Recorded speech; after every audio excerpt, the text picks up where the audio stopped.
This is What a Week. What a week. Politricks.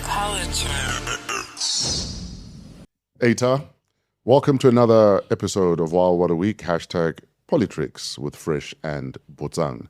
We welcome you. This week on Politricks, President Ramaphosa finally addresses the nation on immigration and admits government has been asleep at the border for years. The continent answers with planes, buses, and threats as Nigeria, Ghana, and Mozambique pull their people out of Mzansi. Executive Mayor of Johannesburg, Dada Morero, gets a marathon grilling in Parliament and insists Johannesburg isn't broke. The Auditor General's calculator disagrees. The committee meant to judge the president can't agree who's fit to judge him.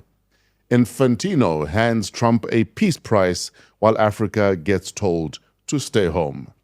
And Motsepe says nothing. And the USA and Iran are negotiating with missiles while the World Cup kicks off down the road. Yo, what a week. Yes, good morning, Fresh. Yes, sir. It's a bit chilly. Sunday. Morning to the viewers and listeners. Yes, sir. I think let's just jump straight into it. Just also to warm us up because it's very cold. Yeah. Sunday at 6 p.m., I had a show at C'est La Vie in Sandton. Yes, sir. 24 Central. And my set was at 6 p.m. during President Ramaphosa's address. Yes, sir. So as I was busy working, I was watching on social media to see what he's saying. What are your thoughts on the family meeting this past Sunday? Look, Fresh. Firstly, one of the family meetings I've watched because I'm tired of rhetorics. I honestly expected the president to say exactly what he said. Okay. Is that a good thing or a bad thing? Look, it's good that he stood up and he addressed the nation and international community. And conceded that there's been a weakness in how migration has been dealt with. Exactly. And also to acknowledge that a little bit too late. That's what I'm saying. It's a little bit too late. Okay. Fresh. This thing of illegal migration and South Africans reacting and blaming illegal immigrants for various things has been happening for years. We spoke about it on this platform as well for many years. And one of the reasons it has become a problem is because whoever comes to this country unofficially and gets away with it and gets to eke out a living and an existence tells everyone else back home, guys, it's easy to get into this country. Come. Because the minute you nip some of these things in the bud, then others know that I might get caught and I'm not going to risk it. Exactly. But if people feel like it's a free-for-all, the lawlessness breeds even more lawlessness. And that's actually where the problem is, that the country has allowed this to deteriorate to a state where it is at the moment. And it will come, and I've said before, naturally, that the citizens will start blaming foreign nationals or the government failing to control illegal migration. But looking at the president's plan, it's well aligned with the policies and the rules of this country and the rule and the laws. It's well aligned also with that committee, the Justice and Crime Prevention Cluster, led by Minister of Justice, where they've said actually June the 11th, which has since passed, to as a target date for actioning some of their proposals. Look, Fresh, something that we failed to contain as government for over a period of, say, 15 to 20 years, I don't see it being contained and controlled in less than 30 days, because that's what they're trying to do. And they waited for... But do you think they realistically think it can be contained in 30 days? Remember what drove this? Or it's just a knee-jerk reaction to the deadline? They are reacting to the deadline, and I think that's why I said it's rather too late. And their reaction also, it's not actually addressing the issue at hand. Look, the government, it's not going to be able to go house to house, door to door, zozo to zozo, and check people's credentials in their country or whether they are here legal or not. The government, nobody's capable of doing that. And there's no resources and there's no time. That's why. You can't even monitor informal traders. Yeah, exactly. So you're not going to monitor people's legitimacy in terms of papers or not. And now, first they started addressing this warring groups or organization as civil organization as what do you call vigilantes. That was the very first one thing the government is doing, to refer to people as vigilantes when they've organized themselves, when they've demonstrated that they can bring a town or a city or a village to a standstill. And to be fair and honest, there's been social media bad words used and threats, but to be very fair on March, Operation Dudula, and many others, because there's more of this organization, they have been peaceful. You know, they haven't threatened people's life, and they said, but we don't hate foreign nationals. We're having a problem with our government not enforcing the law, and it's not much to ask for. And we'll do it for them if they don't. And we'll do it for them if they don't want to do it, or if they're incapable of doing it. The government is capable of doing it, but not at this scale, not at this magnitude where we are as a nation. But also, to come with these ideas and the big talks and satisfying the African people. I looked at that presidential address. You know that there's a group of foreign nationals in KZN who marched to the mayor's office or the city hall, and they were moved. Then they moved to the United Nations offices. They've been there for over a month. They were watching this, what the president was going to say. And some of them, when they were interviewed after, they were saying they were disappointed actually that the president of South Africa is not talking about deploying soldiers to protect them or giving them an alternative and all those things. Now, you look at that and the reaction of African countries after President Ramaphosa addressed the nation. Almost five, Uganda, Nigeria, Ghana, Mozambique, and others are organizing themselves to say if South Africa is going to chase their nationals away, then they will react by one, chasing South African nationals in their countries out. South African businesses, that we all know that there's big South African companies operating all over the continent, particularly in the countries that I've mentioned. But it doesn't even end there. The worst is them threatening that if we chase away their foreign nationals from South Africa, they will even gang up to boycott the Port of Durban, which is at the moment one of our biggest source of revenue and income. It's going to be bad for our economy. And use the alternative, which is Port of Beira in Mozambique, that was upgraded in the last few years.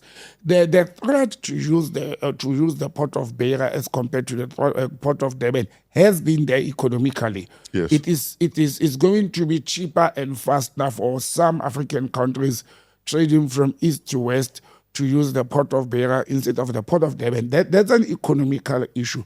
But now they're intensifying. They're talking of intensifying the use of the Port of Beira because of what is happening in South Africa, which I think these African states are not fair towards the Republic of South Africa, because South Africa is not saying we don't want to trade with you, we don't want to make business with you, we don't want foreign nationals in South Africa or immigrants. We are saying let your citizens who come here legally. It's actually about lawlessness. Yes. And that every country has laws that need to be adhered to. You would not appreciate anyone coming to your country and operating with impunity. That gives a middle finger to law and order. Exactly. And look at the foreign nationals. The first were Ghana. 285 of the 300 were illegal in South Africa. The second were Nigerians, or Mozambicans actually. More than half of them, they were here illegal. The third is Nigerians. All of them who departed were inside, all fresh. There was not even a single one, with an exception. All the Nigerians who were collected, the Nigerian government, they sent a charter flight to take almost 300 of them. All. Now, what do these countries say to South Africa? What do they say to their nationals? You know, I'd be embarrassed if I found out that I've got people from my country in another country illegally, but I'm going to play victim when the locals say, can we legitimize our stays in our country, please? Yes. Because I don't know that it's a tall ask. I understand that, yes, there might be rogue elements. There might even be third forces that are going to turn this into what it's not. That might turn this into to look like a vigilante mob. That might bring elements of crime to the thing. Yes. But the overarching issue here is, can you be legally in any country that you go to? That's the overarching issue here. And me and you last week, we even spoke about that having foreign illegal immigrants from all over the world, not from Africa. Bangladesh, Pakistan, East Europe, and the US. There's also an element of South African nationals or citizens or civil servants playing a role in that process. This came out clear this week when the SIU issued a report, sanctioned by the Department of Home Affairs. The whole department is under investigation now. And it is estimated that over 50% of people call them visas, I call them permits, study, work, and business permits issued by the Department of Home Affairs over the years. Some through our diplomatic missions abroad, over 50% of them may be fraudulent. I mean, it's not me saying it, it's the SIU findings. They're investigating the entire department. They're investigating all visas that were issued in the last 10, 15 years to check the validity. But remember, we've said, though, that a lot of departments are not even hamstrung by the fact that they're incompetent or that they can't handle the work. Often because there's a parallel economy where people are making money and eating. It slows down everything else, so we can create demand so that when Botsang says, I need a visa renewal ASAP, I can say to Botsang, give me 5,000 Rand. I'll make you jump the queue and I'll sort you out. And even if you don't meet the requirements. Because the findings of the SIU, an internal investigation at the Department of Home Affairs, one of the main findings is that some of those people, they did not even qualify, let alone the renewal. Majority of people with temporary residence permit and permanent residence permit in South Africa, some with South African IDs, who have been voting, who have been living here and voting because they've got a green South African ID. It has been found out that they initially never qualified for those documents. In the first place. Secondly, more than half of those who have them, they came here in a false disguise or under false pretext. Yes. Yes. People came here with visitors visa because we've got the 90-day, a visitor's visa to majority of African countries. The majority can come here for 90 days as a tourist or visiting family or what. And then once you're here, you pay someone to help you convert it to something else. Exactly. And majority of the work permits, the study permits, and whatever permits that people have to live in South Africa came as a result of people coming here as tourists or people coming here as students and they never go back home. And this has absolutely nothing to do with Mother Africa or the continent. It has everything to do with immigration and foreign migration into the country from all over the world. I mean, how many people have been caught with IDs? You find the person is of Bangladesh or Pakistan origin, or even East Africa. Then they start having Zulu or Sesotho names in those IDs. I looked at there was in the I still call it East Rand, Ekurhuleni. In Ekurhuleni, the municipality went out to check buildings that were hijacked, that were abandoned and occupied by foreigners from Somalia and Pakistan. And what led to that is there's also an infighting, turf fighting between the Somali spaza shop owners and the Pakistani spaza shop owners, which now and then there's skirmishes and violence between the two groups. And South Africans get caught up in the middle of that whole thing. Now, the city of Ekurhuleni went to search these buildings. Guess what? There's a gentleman who's a leader, a representative of the Somali business owners in South Africa. He issued illegal, permits you can run a spaza shop. He even confessed in front of you that I issued them to these people. They are not wrong. If there's anything wrong, I'm the one who issued this. So this person sits there and tells the municipality, I issue this running business permits because all the Somalis in the East Rand, they report to me, so I issue them permits. In whose country? Under whose authority does a foreign national even say, for all Somalis who are in the East Rand or Ekurhuleni region, if you want a permit to own a spaza shop, it has government, letterheads, it has the logo of the country, it has the coat of arms, it has stamps. I mean, that is fraud. I was sitting there and I was saying to myself, what the Ekurhuleni Metropolis were supposed to do, was supposed to arrest that person right on that spot for fraud. Let alone who do you represent and what. And it has absolutely nothing to do with xenophobia. It has everything to do with lawlessness. You come to the country under false pretenses, or you come to the country illegally, you still continue to conduct illegal activities, whether it's business, whether it's personal, whether it's reprinting and reissuing local documents. I mean, that is absolute lawlessness, and people are hurtful. People are very tired of this, and I think the government is working with a snail pace. Fresh, what is worrying me towards the 30th of June, which is the ultimatum. I think the government is undermining that people are going to take the law into their hands, and none of us will condone that people must take law into their own hands. But the government is undermining that. Yes. They are not even showing now. What would you have government do, given that the deadline is looming? It's less than 2 weeks. Yeah, they've got it's committees from just over 2 weeks. Yeah, 2 weeks. Fresh, what the government should have done was to take the little resources we have, police forces, and start doing what the people are asking for. Start knocking at people's doors in an organized group. Like you take immigration. So are you saying there must be a customs. mass deportation? Yes. Okay. Not even mass deportation. Just check. Let's say you identify KZN, Ekurhuleni, Joburg, maybe the Eastern Cape or Western Cape. You have immigration supported by the police and soldiers, whoever, customs as well, because of these illicit goods that are being sold in all these spaza shops that are illegal. You start checking the permits, follow up on. Remember what happened 3 years back when spaza shops were closed because of the poison that was killing kids all over the townships for contaminated food. People were asked to come and reapply. A tone was set at that time. The government should have taken advantage of that process to say, we're closing all the spaza shops, you must come and apply. We'll send health inspectors. They should have said, we'll also send the police as well as immigration inspectors, because there was already a process. There's momentum. Yes, understand. They should have just increased the representatives of various government departments to that process. That we don't know what happened to that process. I remember seeing Pakistanis and Somalis and other foreign nationals queuing at the Department of Small Business under Stelanda Beni to apply for permits correctly, so they were doing the right thing. They were applying. But that's when the government should have taken advantage at that time.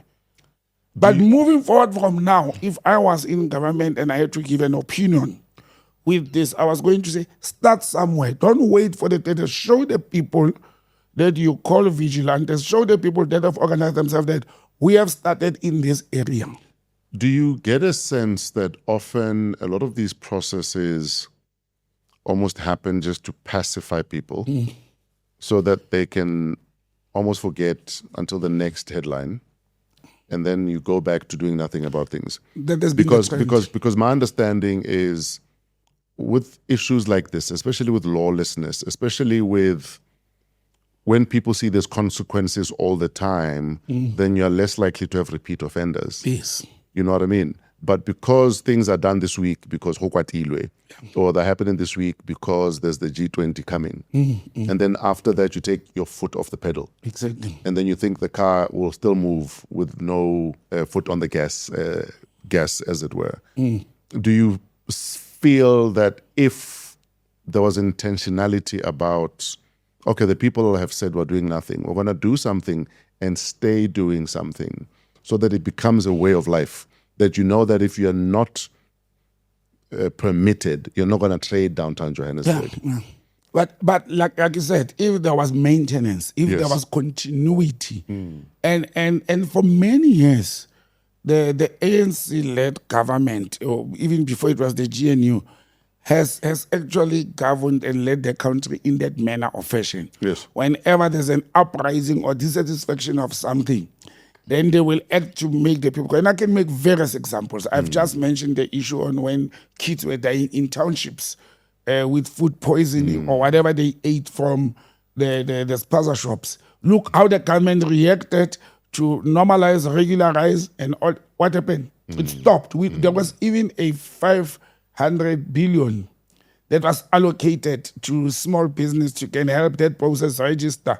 It died and nobody knows what the outcome, how many were registered, how many of those spazas were owned by South Africans who leased out their licenses to foreign nationals. How many of those foreign nationals were illegal in South Africa? They were not supposed to be running businesses. And has anyone been charged with anything? We have never seen prosecutions. We've never seen charges. Children died. Yeah, people died a lot. You remember there was a time it spread all over the country. And I remember at the time someone was even asking, could this all be orchestrated and coordinated? You understand? Or Intentional. Or are all the contaminated goods from one warehouse? Exactly. From one warehouse and all that. But then now comes the much and much. Okay, even before that, there was the Operation Dudula. Yes. That took mainly Soweto and Alexander, the townships of Joburg, by storm. The government reacted. The government had Caspars and hippos all over the townships to protect whoever was under threat. It died. There was no momentum.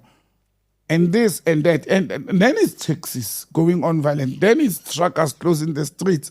Then it's people fighting for construction or fighting with the construction mafia. The government reacts and they stop. Then another crisis comes. And this has been the conduct of government.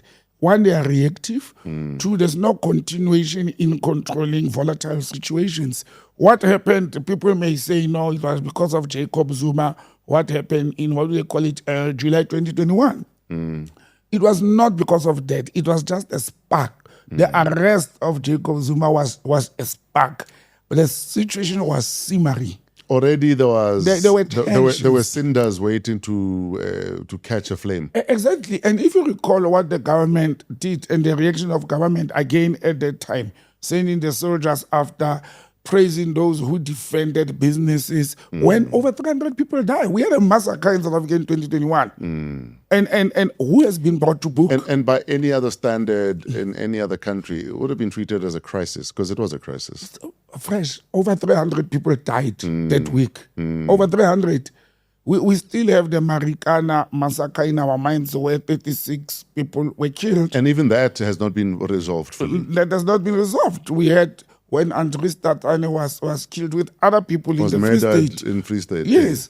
You see, so we are reacting to crime. We are not resolving issues in order to move. There's no prosecutions.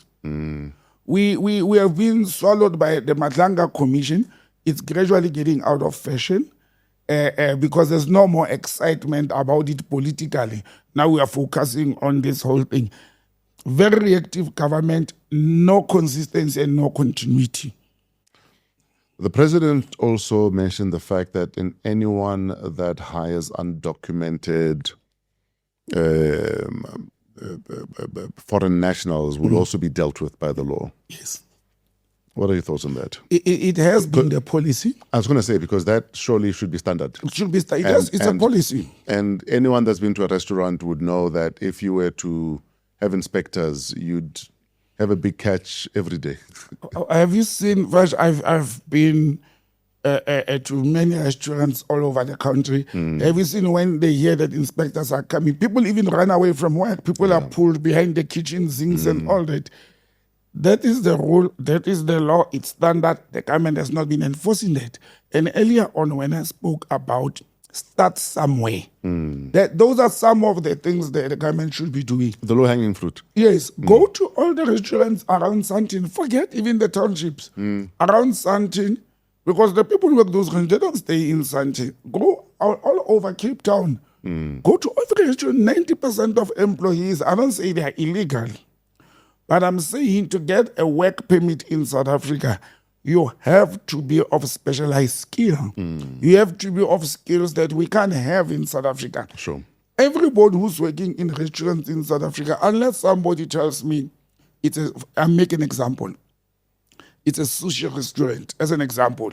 You need a specialist, because not everybody who can cook and prepare food can prepare sushi. You understand? But you will have one person coming according to the law or immigration rules who will then train other staff members or send your staff for training. You know, if you are running a Japanese restaurant and you are specializing in sushi, and then you've got somebody from Japan or wherever who's a specialist, then one person, the rest are local employees. There is absolutely no reason that any restaurant in the Republic of South Africa or wholesaler or bakery can have foreign nationals working there. when South Africans are unemployed. There is no reason to do that. Sure. And people have been lamenting that these people came here as asylum seekers. They end up being employees who are being exploited, who are not registered with the UIF, the Department of Labor and Employment, because the employers, the companies, the businesses are the biggest creator of this problem. Sure. If you don't feed, if you don't enable the environment, the first enabler is the illegal person who jumps the fence.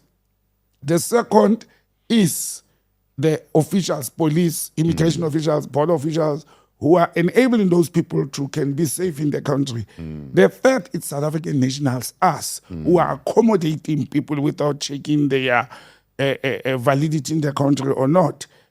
Or you hire them intentionally because they don't have papers. They can't go complain that you're paying them rubbish. Yes, like the case we saw. They can't argue for labor law. Exactly. That's why I call them, they're being exploited. That's what I'm saying, they're being exploited. We saw the case during the week. There was on social media, there was a video of a police constable just here down the road in Deep Slot, where this police who took a bribe or took money. Or the 2000. The 2000. Now, one cannot say it's an allegation or what, because it was clearing before us. Apparently, that gentleman was arrested on Wednesday. Yeah. The white guy who went to take the 2,000 of his employees. And now is the police reacting to say, oh, you exposed one of us, recorded on video. So they are also reacting to say, but those foreign nationals were illegal and they work for you. So he's arrested for employing foreign nationals. Again, we are reacting. No, for employing people that are not in the country legitimate. Yes. Illegal foreign nationals. You see, like I'm saying, if the government can outlash the police now on a project for 1 week, they don't announce. They go to all these places at the same time. They will actually show March and Dudula and all other organizations that we are doing something. But I know they will do it for 2 to 3 weeks. Then we are back at square one. Even you said it last week or the week before last, even the foreign nationals that have been flown out of the country or transported by bus. Some want to go home anyway. They'll be back. Man, it's cold in South Africa. People in Mozambique, they don't like the cold South Africa. They'll be back here when summer comes. So it's, you know, so that does not solve the problem. The problem is we must curb illegal immigration. Sure. When we do that and we apply the law, we will protect even foreign nationals who are here legally, because they deserve protection. Yes. They are here legally, they've got documents, and they'll be protected. Another report is out again this week by the Department of Higher Education. Foreign nationals in South African institutions, all of them, all. There's not even one exception. And guess what? The prime ones, or they're supposed to be prime ones, Wits, UCT, Stellenbosch, they've got the highest, and University of Johannesburg, they've got the highest number of foreign nationals employed by the institution. As academics. Or whatever. Some even like the University of SFACO Makatu, which used to be Medunsa. Yes. The CFO is of foreign origin national. Not to say he does not qualify to be here or working, but the question that people are asking is, if you hire a CFO at SFACO Makatu, who is of foreign origin, yes, it's got permits legally to be here, are you saying, couldn't you give that priority to a South African national with similar qualifications, who has similar qualifications to be the CFO? Or more. Yes, and that is the challenge. There are over 6,400 foreign nationals at our academic institutions, only of higher learning, that are registered there. We haven't talked any other places. And it's a serious challenge. And we understand economic migration. We understand it's happening all over the world. But it's a serious challenge. And I think the snail pace that the government is reacting. First, it's a reaction. Secondly, it's a snail pace. Set up task teams, committees. Let's meet after 2 weeks. I don't say people must do things haphazardly without planning. I'm saying at least enforce what you have at hand. Absolutely. Nigeria's Minister of Foreign Affairs, Bianca Odumegu Ojukwu, strongly criticized South Africa regarding the recent treatment of Nigerian citizens. She expressed deep disappointment at the ongoing harassment, looting, and targeting of Nigerians living in South Africa. She also lamented the fact that Nigeria hosts over 120 South African companies that operate without harassment, while Nigerians in South Africa face consistent hostility. The minister dismissed claims that the targeted Nigerians are illegal migrants, stating they are legitimate business owners and residents. 120 businesses and more are operating in countries like Nigeria. Mm-hmm. Do you foresee some sort of backlash? Yeah, I foresee a backlash. Yeah. And as I said at the opening, many African countries, Ghana has said they're going to do the same, Uganda is starting to do the same, Malawi and Mozambique, because there's quite a number of South African companies. You know, remember what Mozambique did, I think 2 or 3 years back, when their nationals blocked trucks. But the sad thing is, majority of these companies are probably employing locals. Which company? Yes, no, but there's the other beauty of this thing. Fresh, I've lived in Mozambique and Rwanda, and I've seen South African companies, especially MTN, operating in both countries. Yes. The legal requirements of those countries is that you will hire the locals. Absolutely. You understand? Even if I wanted to go there and work, it will be on extraordinary circumstances. So South African companies are complying where they are operating. In fact, I commented on a post about Nigeria's Minister of Foreign Affairs, Ojukwu, and because someone in West Africa had posted it, basically saying that Nigerians are being harassed in South Africa. But where? And that they must retaliate.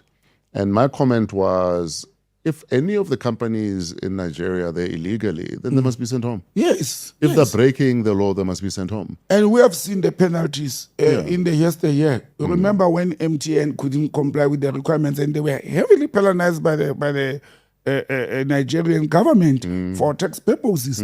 If they do not comply, send them home. You must send them home. I don't think asking for people to be legitimately in a country is asking for too much. But the Nigerians should be the last people to be talking about this. I've just made an example earlier on to say they repatriated their foreign nationals, and all of them were illegal. What is that foreign minister saying now? And so I think there's going to be a very serious backlash, but they must also be very careful. South Africa is operating in an international community as an interdependent country. Africa is not our only market. And before you embark on chasing foreign companies which are investing in your country out, you must look at the damage it may cause, employment, investment, shares, and things like that. Hence I'm saying that at a certain level, then you're going to spite your face by chopping your nose off. Because those companies are employing a lot of your locals. Yes. And as we say, as long as they're doing it legally, if any South African company is conducting itself in an unbecoming manner in any country in the world, they must be chucked out. That's all. Simple. So it's not a big ask. The UN has called for concrete government action against racism, xenophobia, and intolerance directed at migrants, noting attacks are led by groups scapegoating African foreigners for economic woes that studies have disproved.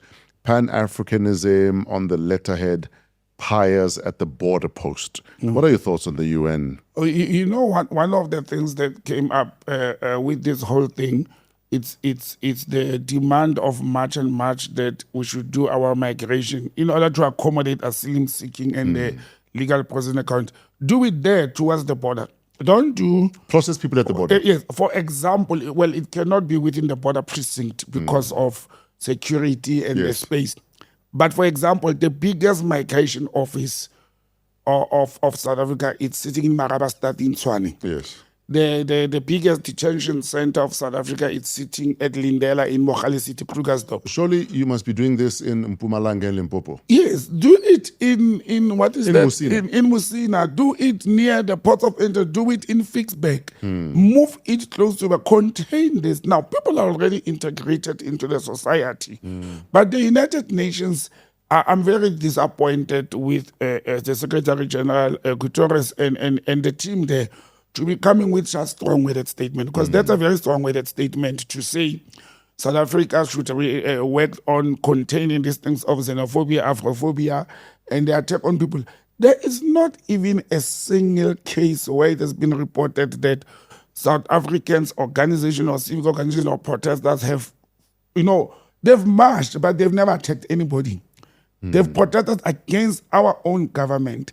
But for them to come and behave like Donald Trump and say things that were not proven, they're still walking along the lines where Trump was saying there's xenophobia in South Africa and there's murder of white farm workers, particularly the Afrikaners.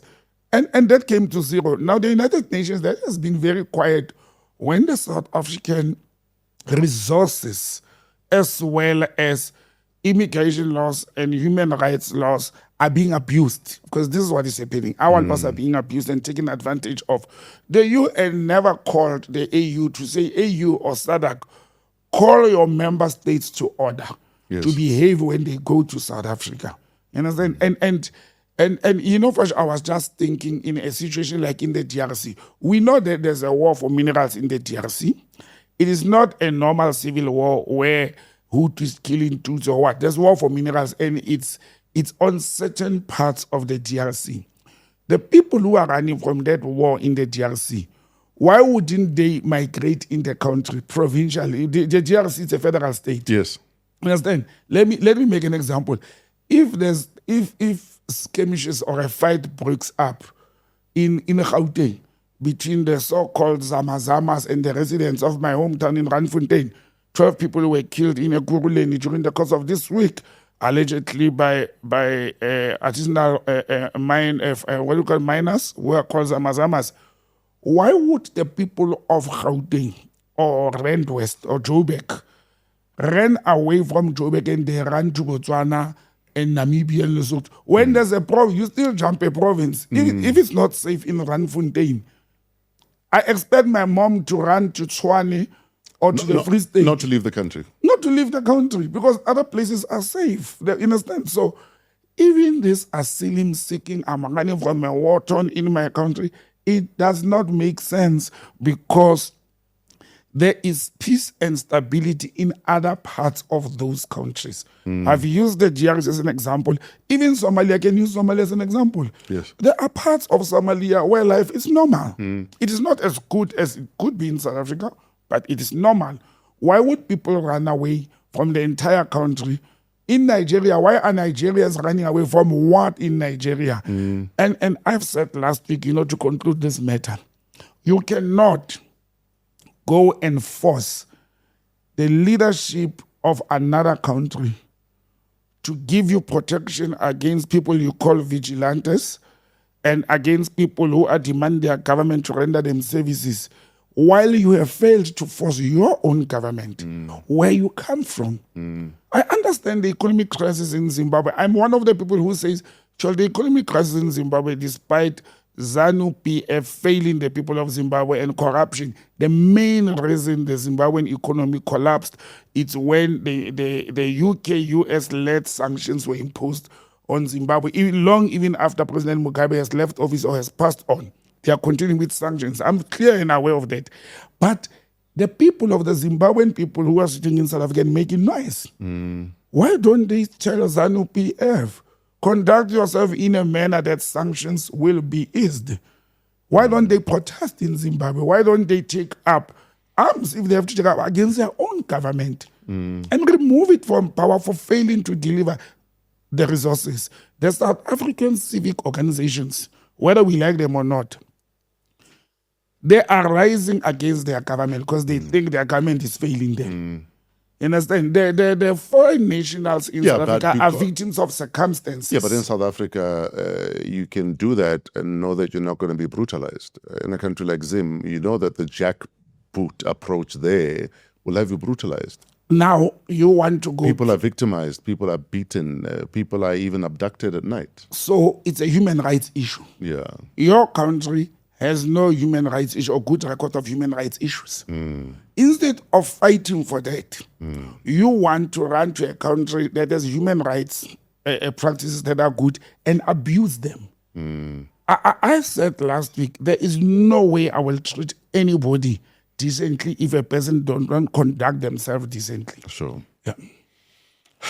Can we move to Parliament, please? Yes, sir. So Johannesburg's Executive Mayor Morero and city execs faced a marathon grilling by SCOPA in Parliament on Tuesday after Auditor General raised concerns about the finances of the country's economic hub, with MPs unimpressed by billions in unrecoverable debt write-offs they say are being used to dress up the city's financial health. What are your thoughts of SCOPA this week? And the numbers don't lie. Joburg Water is losing 44% of its water, about 3.8 billion in lost revenue. City Power's electricity losses sit at about 30%, with non-technical losses at 4 billion rand. Morero says unauthorized and irregular expenditure has been cut by 44%, from 54 to 30 billion, largely through council-approved write-offs. Surely writing off debt isn't fixing the city. It's deleting evidence. No? I wanted to say, when I watched it, for my own personal and political interest, I watched it live. I could not believe that the mayor of the biggest metro in Africa, the economic hub of South Africa, goes in front of lawmakers. Remember, for them to haul him in there with his chin, it's because of the reports of the Auditor General as well as of the Treasury. Yes. Again this week, the minister in the Treasury, Minister Kodongwana, has reiterated his call that, by the way, I've given you until end of June. This end of June is having many timelines to sort your finances out. Mr. Morero, the mayor, still goes to Parliament fresh and wants to paint a picture that things will be fine. First, it looks like Ntate Dada Morero does not know that the financial year of the city of Joburg, it's ending the 30th of June. It looks like he doesn't know that part. Secondly, it looks like it doesn't affect them or worry them that the Auditor General reports don't lie to us. Some of us, we rely on that. We don't rely on political, slogans and talks and to say it's the year of what. And I'll make 3 examples. The Auditor General report, the Treasury itself says, but the money I've been giving you, we have not been using it for intended purposes. I've been warning you, you are not fixing any, it's getting worse. What's frustrating also is if there was a habit of ring fencing funds for what they're intended for, then maybe what they're intended for would get done. Yes. No, but Instead, funds are ring fence fresh. They are the Treasury. This is how the South African financial management system works, whether it's at municipal or at national. You budget prior to you getting money. Yes. You tell the government, this is the amount of money I need to operate next year or next financial year. After you do that on the same budget, whether it's medium term or short term or long term, you tell the government, this is the possible revenue I will collect to can fund my existence.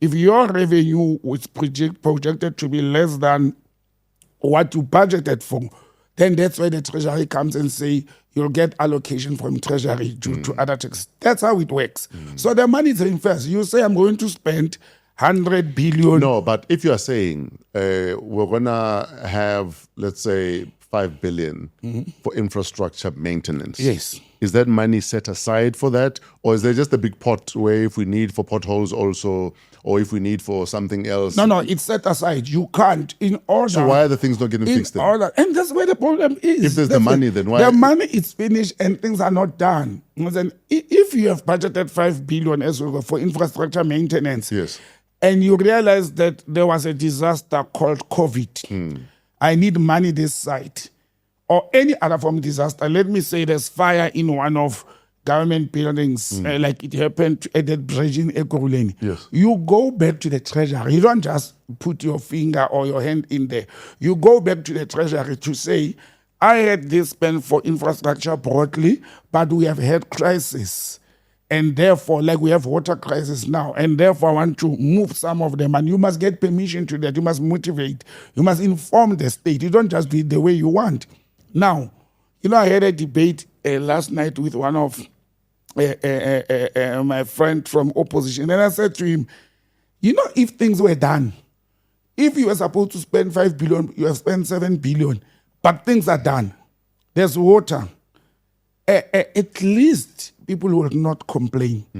And when Mayor Dada Morero says to Parliament, 4 billion or 3.4 billion, whatever the amount of water in Joburg, it was due to leaks. Why didn't you fix the leak? Yes. We have heard this story. We have known that it's leaks. There's a leak We on have my seen street. Mayor Helen Zille swimming in and bathing in those leaks. On our road, there's 3 leaks that have been reported for the last 2 weeks. Yeah. There's literally water gushing down our street for the last 3 weeks. Yes. We got reference numbers, nothing. Nothing. Same thing happened, I think, beginning of the year, where I reported a leak. It was literally gushing hundreds of liters of water an hour. An hour, yes. And it took 3 weeks to fix it. And they are reporting, they don't deny. They are reporting on it. What do you expect?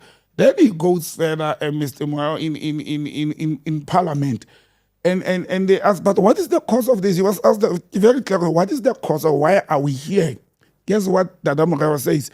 He said this started, the problem started when Herman Mashaba of Action SA was in office as a DA mayor. That's 6-7 years back. Let's say hypothetically, Herman Mashaba messed up 7 years back, which is contrary to records that we are seeing. What did you do when you took over office 7 years back? If somebody who was there before you has messed up, Yes. what measures do you put on the table to show the actions and the plans you are going to take to can fix the mess that was caused by your predecessors? There is no excuse. Look, one of the few occasions I will agree with Minister Godongwana. To be honest with you, Fresh, and I've said it 2 months back, the city of Joburg is supposed to be placed on administration. That's it. That's the only way. Yeah. Where we are at the moment, nothing, no talk, no dreams, no borrowing of money or anything is going to help that. It's a clear sign for me that we are sitting with incompetent people running the city. Let us place it on administration and bring competent people. Place it on 3 months, up to after the elections, because right now they are going to run it down. It's going to be in the West State, whereby you guys are going to wake up without water, electricity, safety, and everything. There is, guys, what is working in Joburg? Actually, I have to be fair and honest. With the portfolio I'm chasing in Joburg political, there's something that is working. Apparently, and on the record, and what we spoke about earlier on with the reaction of African countries may be a threat to this good work. The city market, the fresh produce market in Joburg, I've seen the records. It is performing very well. It is actually the only entity of the city of Joburg that is doing what it's supposed to be doing, that is running profitably and that is stable. Sure. So it can be done. When one of the entities are doing well, it can be done in others. Just put the right people there. Sure. And I think that's the problem that Dada Morero and all those who flew to Cape Town. And that's another thing. You take a whole entourage of people to go to Cape Town to lie and to mislead Parliament. And Parliament let you get away with it. Why do you take 11 people to go to Cape Town? Yes, it's your team. But you speak alone, or maybe 2 people. What were the others doing? How about a Kapile? And then you don't have money. You owe SCOPA, you owe water, you owe everybody. The Rea Vaya buses are not moving fresh. I mean, Joburg was the first. I don't know whether it was Cape Town or Joburg, which started with this intermodal transport system. That worked. They even brought taxis and buses in. Those buses are parked now. Yeah. They are parked. According to MMC Kuneno, he says it's because the taxis betrayed them and they don't want those buses in. But it's lawlessness, it's incompetency, it's not adhering to what you promise the people. If you promise people, deliver. You have the money. Sure. I mean, It's no, I don't think, I on a serious note, I think the government should place, like they've done with Tshwane. Look how Tshwane has stabilized. It's moving towards the right direction. It's not perfect as well, but we can see progress in the capital.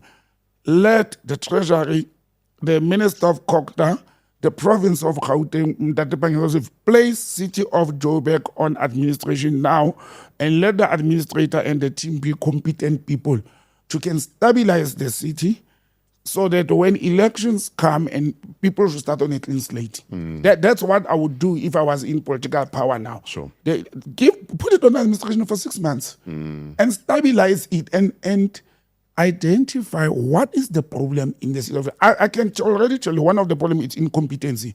Two, it's corruption and maladministration. But what are the other problems? If the AG has been telling you the same thing over and over, the Auditor General of the country, the statistician, the Treasury, they are telling you something is not right there, then you should have put diagnosis measures. Sure. And we are not doing that as a nation. Let's stay in Parliament. The Section 89 fight this Oh, week. yeah. The fit and proper debate dominated the rules discussion. The DA wants MPs on the impeachment committee to be beyond reproach, while MK and EFF say more work is needed to define what fit and proper even means. Yeah. Rise Mzansi's Ghana chairs the committee, and the Speaker already received a letter challenging MKP's Dr. John Hlophe serving on it. The committee meant to judge the president can't agree on who is fit to judge. There's a fit and proper. You know what I thought? I thought because of being an MP, the government processes. Yes. You go through a process of security clearance and all that. And surely once you are a member of parliament, You you are are fit and proper. Yes.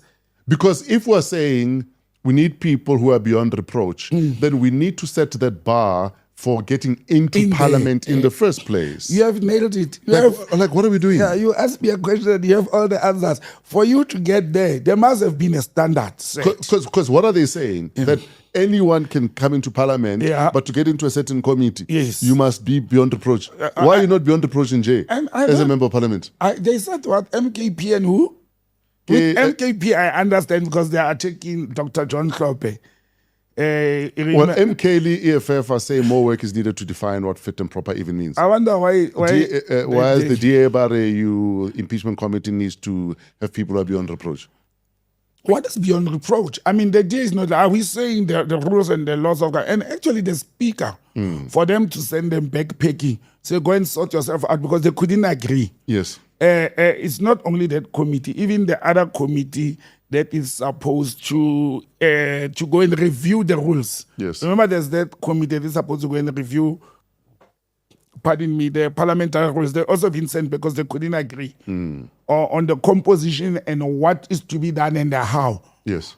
What are the rules saying? There must be rules. Absolutely. In parliament.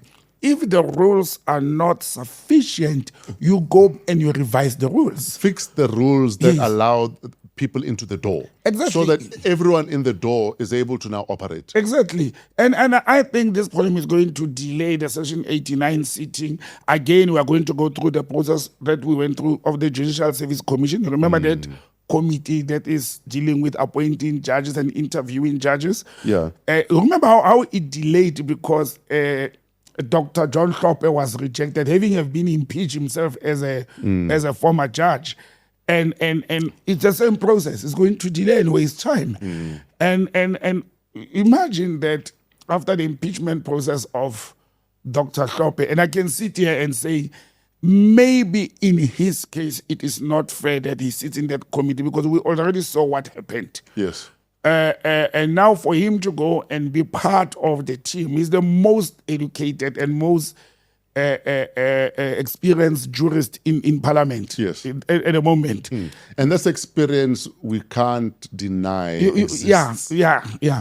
But I think the argument would be for him to go now and form part of, maybe even chair the Section 89 committee that is going to look into the impeachment of the head of state. That may be a little bit shaky, and I don't think it's on fair grounds. But don't delay things because of that. Don't come with general statement, the Democratic Alliance. The work and must say, start. Let the work start. Let the work be done. If it's a SCOPA issue, let's deal with SCOPA alone. You can't be bringing things to define fit and proper to can do something. And this may be what we've been talking about, that are the MPs, the lawmakers of this country, all of them, all 400 of them, are they fit to be in that parliament? Exactly. If they are questioning themselves now. Yeah. Understand? And even in the DA, one can look at it. We've got a member of a political party. I don't know if he's still in prison or he was denied bail. The one who was arrested in parliament for the other political party. We've got the DA advocate Breitenbach, Yes. who was questioned on many things. I don't say she's guilty of anything. He was questioned on many things. We've got quite a number of people who have been asked to excuse themselves from some committee sittings because of their past. I can mention the ANC leader. What is the lady who was the spokesperson of the presidency? Kusela Tiko. I mean, even her, there's been questions, and that's why she was removed from the presidency. Now she's in parliament. If the president and cabinet felt like she's not fit to be in the presidency due to the then allegations against her, is she fit to be in parliament? Is parliament the dustbin where you throw everybody who's not fit? And I think we're sitting with a case that people who are not fit in their portfolios or professions, or they were found wanting somewhere, they get thrown into parliament or diplomatic posts because that's what is happening in the country. And it's catching up with us. Yes. It is catching up with us that we do not have ethical and clean people who are sitting into these key positions. And then when time comes that they must perform their ethical duties, we start saying, hey, that one I don't think is ethical to be sitting there. We're reacting. But who put those people there? I'm just saying that the bar must be such that once you are in that parliamentary building, then we can trust you with everything else. Yes. That's all. If we are doing it with judges, if we are doing it with our intelligence and security personnel, you go through security clearance vigorously, not to just say you have a criminal record or not. Not only that, there's many things at stake that we should be looking at to say, will this person be questionable when he occupies that position? Sure. And I think our security clearance process is focusing on one or two elements. You don't have a criminal record, and you don't have a pending matter or case against you. That's not sufficient. We are not looking at the person, the conduct in the society. Are you good to can be a jurist? And jurist is not only for me in a court of law. I always say people who can be jurists, we don't have that legal system in South Africa where there's a jurist or the jurist sitting there. Sometimes it's a pastor, a school teacher, a community leader like they do in the US. Those are people with very ethical and clear conduct in the society. I think those are the kind of MPs we must send to, whether it's local, provincial, or national government. Those are the kind of councillors and MECs and MPs we need to send. Sure. Yeah. Can we go to the FIFA World Cup? Oh, yes. There's been a lot happening at the FIFA World Cup, including Africa's referee of the year being sent back home. Now, for me, I've had issues with the World Cup being hosted in the US.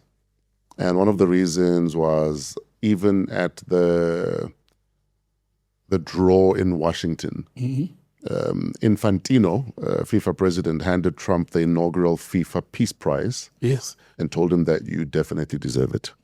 I feel like he was just getting his head up Trump's bum, and that Trump had done nothing to prove that he's a president of peace in the first place.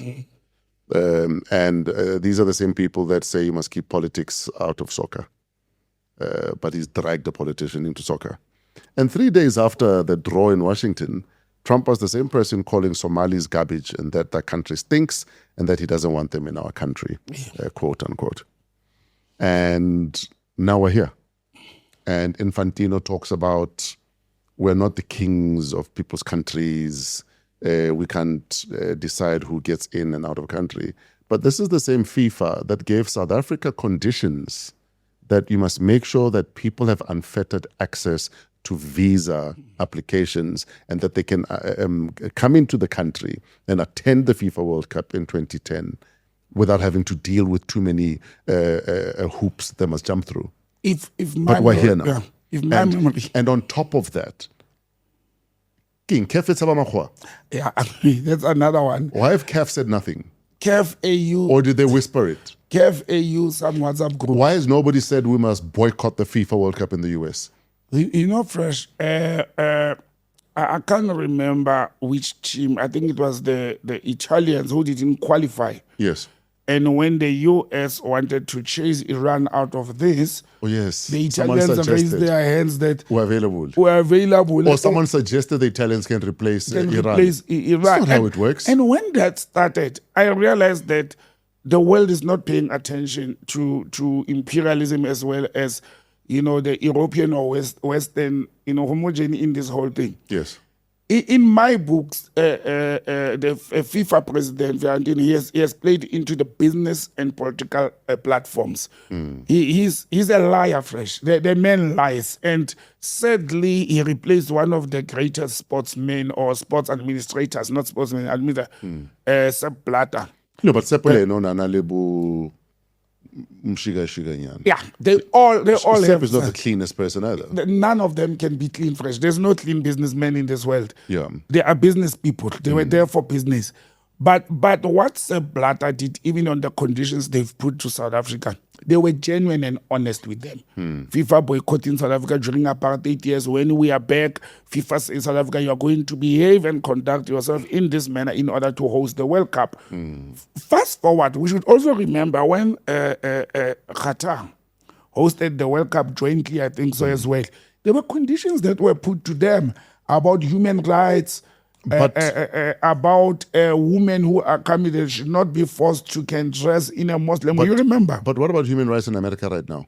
Under ICE alone. Exactly. Based on there's a double standard then. Because based on the standard that South Africa and Qatar were held to, Were subjected to, America have no business hosting this thing. They were not even supposed to have qualified to cause, especially that it's co-hosting. I learned something this week that Trump is claiming that they are not co-hosting. They are the main hosts. Canada and Mexico are supporting it. And if anything, it should have been a Mexico-Canada World Cup. Yes. They should have left the US out of this. That's the first part. The second part is, despite him getting a peace award from the FIFA president, then he continues to murder people in Israel, to murder people in Palestine. After International Court of Justice has declared what is happening in Palestine as genocide. No, and FIFA is okay about it. They support genocide. No, but surely then FIFA are saying to us, one, we do have double standards, and two, we are as racist as our host America. Exactly. No, they are. Then we go further. Then they start a war with Iran. Then they deny Iran players and management access to the US. To go and stay there, come there, fly in, play, and get out. And sadly with Iran, all their three primary games are all in the US. Tell me something. With what happened in Ukraine, the minute what happened in Ukraine happened, the war in Ukraine with Russia. Yes. Russia was banned from playing with other children. Until today. Why is it that America can invade countries and still be allowed to play with other children? It's because other countries of the world, not only the FIFA president, the toothless AU and CAF and other bodies, including BRICS, they're toothless. President of CAF, Dr. Petrus Motsepe, he is so silent, just like somebody has cut off his tongue. He's silent. He's the president of CAF. Somalia is a member of CAF. Award-winning African referee who is internationally recognized is denied visa. Guess for what? By the US to come and officiate a game. He's denied visa because it is suspected that they associate with people linked to terrorism in Somalia and the pirates. Then show the evidence. Even if it does, if it's either It's either you are a terrorist with evidence or you are not. Absolutely. You can't say he's associated and he's got friends who can do that. We're all suspects of something. Exactly. All of us. And CAF president is silent about this. I don't care much about the FIFA president. He's a racist person. He does not have absolute respect for the Middle East and particularly for Africa. He doesn't. And now we cannot complain. What needs to be done? Why is Africa not boycotting the World Cup? It will reduce and they will even get support. I'm telling you, should Africa say you are not going to be part of that, it will be boring because Africa brings the glamour and the flavor to the FIFA World Cup. Yeah, but then we'll be playing into the supremacist hands because they're going to say, oh, the brown people are not here. We can have a nice lily white, blue-eyed Let them World have Cup. it. Then countries like Latin American, Argentina, which are soccer countries, and Brazil, know what? You lobby them. CAF was supposed to lobby the Mercosur countries or South American countries. Then you go to countries like Russia, China, and others in the East. You lobby them to say, let's have our World Cup. We leave Europe and America alone. Yes, let them have the Let fun them have alone. their own World They Cup. don't like us anyway. Yeah, if you don't like me, why do I want to force to come and play with you? Why? And for me, it's not even negotiable. We're not supposed to negotiate. FIFA has rules. They ban, and I listen to, what do you call him, Fiorentino? Infantino. I listen He's to more him of to an say, infant than Infantino. yeah, no, he's a bloody infant, actually. I listened to him saying, no, we cannot force countries on their visa regulations. They have done it. They forced South Africa They to play forced South nice with Africa. everyone. Yes. So that was one of the conditions. Yes, that's one of the conditions. Why do they allow America to do as they wish? But you see, I think this should be the last World Cup. You know what? The world needs a revolution. Yes. And a revolution is not about arms. But the thing is, if the revolution hasn't happened now, it will never happen. We've had every reason, To every boycott the justification World Cup, to yeah. say enough is enough. I mean, did you see how the Senegalese team were being frisked on a runway, getting off a plane, Yes, being yes. treated like suspects, like criminals? And where is the United Nations with their human rights when this is happening? Where's the UN? Yo, guys. This is happening. South Africa with their beautiful constitution, their human rights, the support of Palestine and a united Africa. Why is South Africa? We're excited about us being then playing. We do not care about what we always about human rights. We do not care about solidarity. The words that we use, that if Palestine is not free, that's why we went to court, we should have used the same principle to say, but we as South Africans, we have qualified for the World Cup and we have hosted one. If our neighboring countries and our member states in CAF or in the AU are not going to be treated in a dignified manner, Yes. or even outside the AU, then we are not going to form part of this. But people will think selfishly fresh. This FIFA World Cup or international sport, it's a selfish thing. We are focusing as a nation that our team has qualified, our team is right there, but we are putting a blind eye of a weapon we used historically. We as Africans in South Africa for many years, one of the biggest tools or even the best tool we used as a nation to fight the apartheid government was arts, sports and culture. Yes. We used them. We had our Miriam Makebas, Hugh Masekelas and other artists all over the world raising their voice about apartheid in South Africa. We have heard soccer or football or athletics were being boycotted by international bodies, including the same FIFA. We have heard players coming out of South Africa or athletes, Steve Kalamas Mukone, Asin Tselenge, Peter Matikul, and many others, Jomoson, who went to play Yes. in the US under different banners. And they became what? Superstars in those countries. Show them what we are capable of doing amid the apartheid era things. Understand? We use that as a tool. Why are we not using arts, sports, and culture to can fight the political battles the world is filled with? I mean, imagine if South Africa, Somalia, Iran, Senegal, I'm just quoting those that have been on the wrath of the US, would have actually stood together and say, we are not going to be subjected to this nonsense. FIFA, you can keep your World Cup. There's an indignity that comes with the way, especially the black and brown countries Yes. and teams are being treated. It's not right. It's not right. And anyone that cares about justice should be standing up and actually spitting at this behavior. Yes. And at how people are being treated. I mean, Canada stood up and said, listen, I can't remember his name, the Somali referee, is welcome to officiate games in Canada.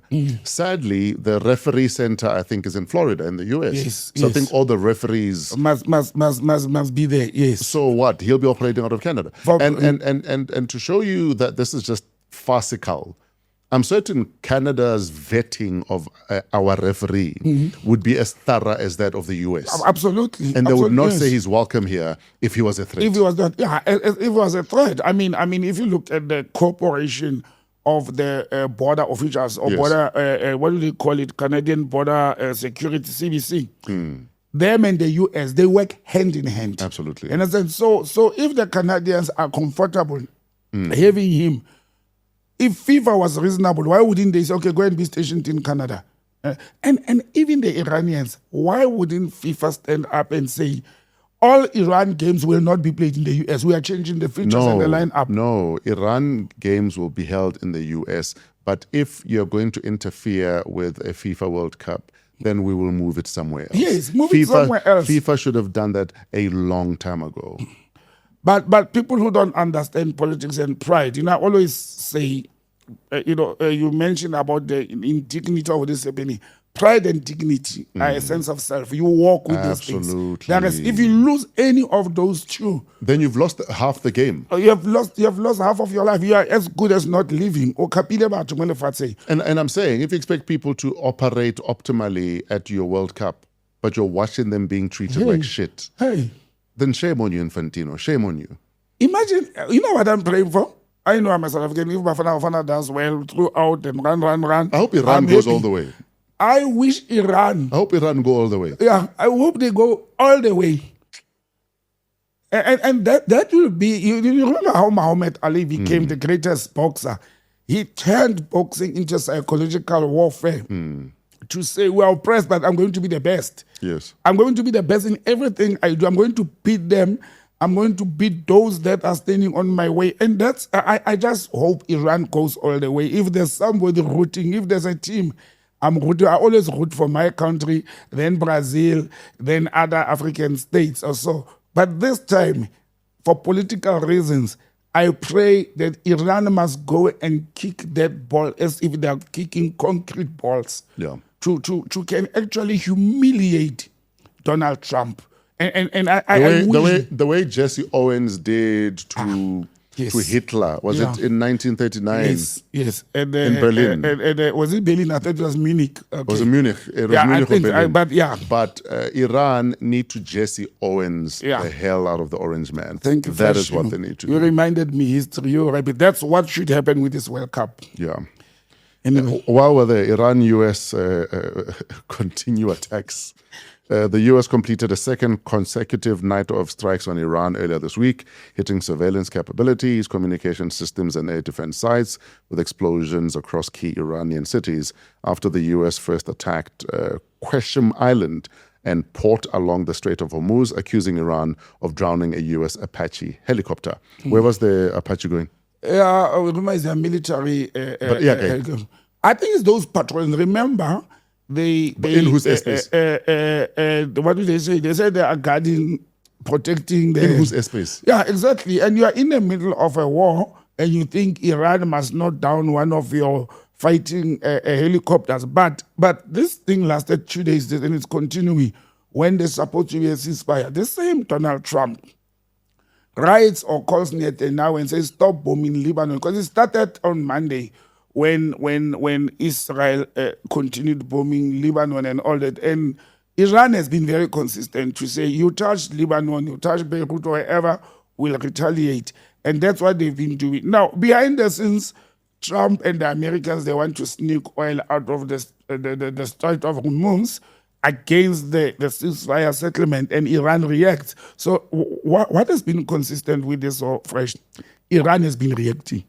They never start anything. They react to the conduct of the USA and Israel. I've said it long ago, there'll never be peace there and for a very long time to come. And with the resilience that the Iranians have demonstrated, I think the world undermined them, and we were clouded by the historical military superpower of the US to say, no, in few months' time they would have dealt with Iran. But the resilience that the Iranians have demonstrated throughout this war, I don't see this thing going back anytime soon, because their demands for peace are very clear. They've even now added to say the damage to infrastructure that was caused by this war, which was very unnecessary. The United States and Israel must pay for that as one of the peace settlement. But while we are in the middle of World Cup, soccer, FIFA, and everything else, and the US is continuing to fight and bomb Iran. And look, we're going to wake up in July. There'll still be war there. The FIFA World Cup will be done. The oil prices will rocket. And Donald Trump and his trillionaires friends, they'll be walking to the banks very happy and smiling. Because all this is also happening when there's a lot of air travel, when there's a lot of need in the world. China, on the other hand, is focusing on developing its economy. They're getting their oil from Iran one way or the other, whether through Iran or through the US, because they cannot be touched. And they're busy building their economy and stabilizing it. After the World Cup and all this thing come October, November, the world will be wondering, why is China 5 years ahead of everybody and their GDP is growing and their inflation rate is stabilized? It is because they are not focusing on military battles. Not to say they can't, they're focusing on economic battle. And look what China has done. They've actually literally made friends with almost everybody. And I think they had visionary good leaders who said, we are a country that can fight. We are the biggest nation on earth, but we are not going to concentrate on that, because war never builds, it destroys. Yes. And those are the kind. But if you're in a fight, But if you're in a fight, we'll take you up. let's go. Yeah, guys, Trump is a problem. You're fresh.